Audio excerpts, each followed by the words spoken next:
Қайырлы кеш, қазақ елі. Жақында тәуелсіздік алғанымызға 30 жыл болатыны бәріңізге мәлім. Сондықтан Қазақстандағы декоммунизация саясатының басталуы тек уақыттың жағымды кезіне байланысты болғанын білесіз.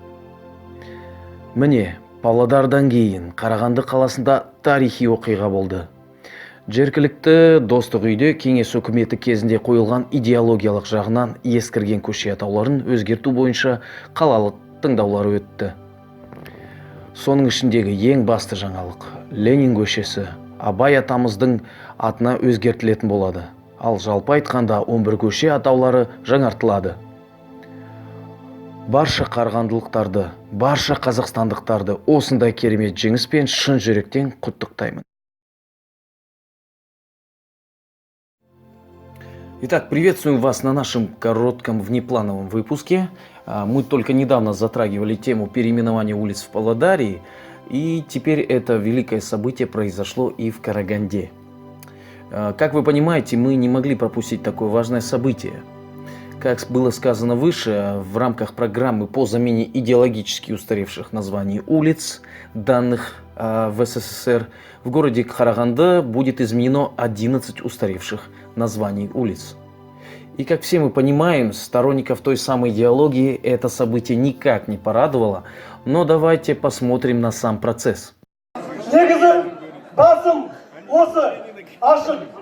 Тыңдауға қатысқандар қолдап отыр. Солай ғой? Екінші көше. Волончаевка көшені Камалей Жуатаевич Дүйсенбековке беру. Кім қолдайды? Кім қарсы? Кім қарсы қалды? Үш адам қарсы. Үш адам қарсы. Келесі көше.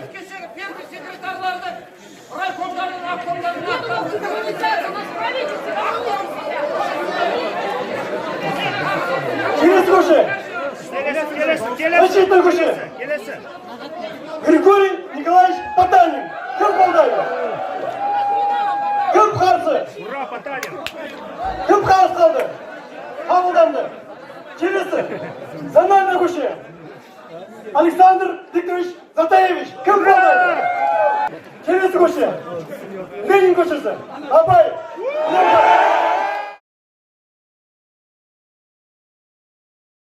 Людей, которые там живут, переименование. Причем я знаю людей, которые там живут. Просьба не перебивать меня, пожалуйста.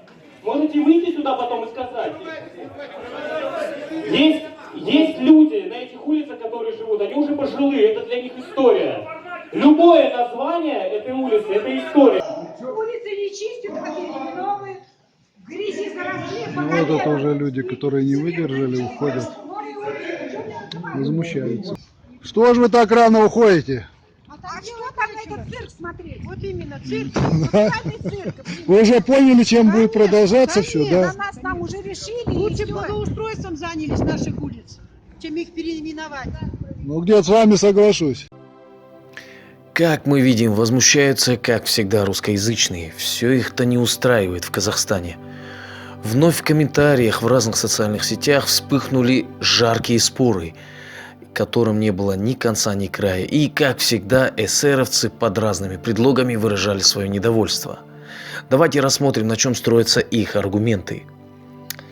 Первое – это самое их излюбленное. Говорить о том, как это затратно и бессмысленно. Мол, из бюджета уйдет столько денег, когда эти средства могли пойти на починку дорог, благоустройство дворов, школ, больниц, закупку лекарств, освещение и так далее. И многое-многое другое.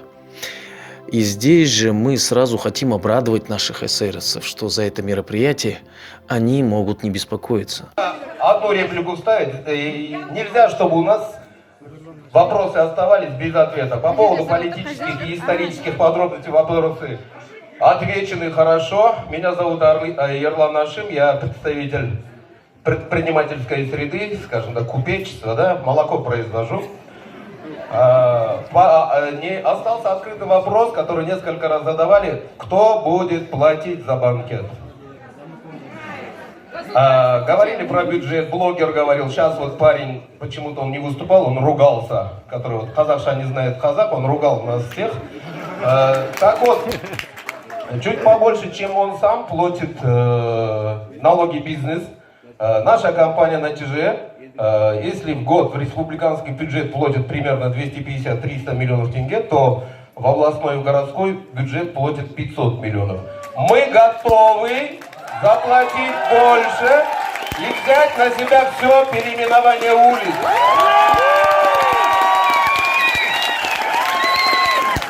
А все дело в том, что все затраты по переименованию улиц возьмет на себя основатель и генеральный директор молочной компании «Натиже» Ерлан Ашим. В молочном бизнесе он трудится уже более 20 лет и состоялся как успешный руководитель. Поэтому с радостью согласился поддержать данную инициативу и профинансировать мероприятие за свой счет. Сумма затрат составляет 3 миллиона тенге. Так что бюджетные средства останутся в сохранности, и карагандинцы могут быть спокойны. Однако не думаю, что это как-то повлияет на настроение наших эсеровцев. Идем далее. Второй популярный аргумент – это история. Якобы Ленин и другие советские деятели приложили массу усилий для создания и улучшения жизни граждан того или иного города, а то и страны в целом. Русский народ всегда любил и превозносил сильных и жестоких лидеров, которых они столь яростно защищают даже сегодня, несмотря на то, что они сами страдали от их тирании. Давайте же послушаем, что говорил Ленин о самих русских. И мы продолжим разговор о Ленине с лидером ЛДПР. На прямой связи со студией Владимир Жириновский. Больше всего антирусских высказываний было у Ленина.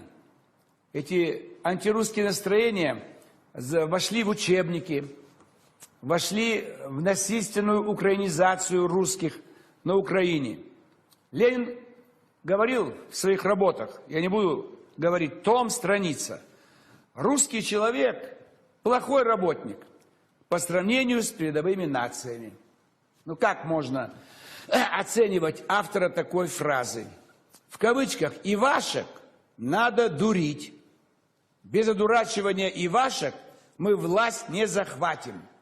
Это террорист Ленин. Он захватывает власть. Это его слова. А на Россию мне плевать. На всю страну. На всех на нас. Русские говнюки. Это что такое вообще? Истинно русский человек – великорос, шовинист, в сущности подлец и насильник. Это Ленин говорит про нас с вами. Вот и подходит к концу наш выпуск, но так же, как и ранее, остается открытым вопрос, зачем наши эсеровцы так рьяно пытаются отстаивать безвозвратно утерянное советское прошлое? Чего они боятся? Ведь, казалось бы, время идет, жизнь меняется, и нужно следовать ее темпу. Но в них по-прежнему живет та самая ностальгия, которая уже совсем неуместна в современном казахстанском обществе. Ведь если для русских СССР был страной их национального могущества, то для бывших союзных республик и особенно для Казахстана советский период был самым тяжелым и страшным. О подробностях которых я расскажу вам в своем следующем видео уже совсем скоро. Ведь ни джунгары, ни междоусобные войны с братскими народами, ни даже Российская империя не нанесли такого урона казахскому народу, как Советский Союз. В нем мы были лишены своих земель, были лишены родного языка, письменности и религии, потеряли своих лидеров и борцов за независимость. Но самое главное, мы были лишены национального самосознания, которое сейчас в этом зале начало возрождаться. Это непередаваемые чувства, друзья. Поздравляю всех казахстанцев с этой победой. Казахстан жасасын.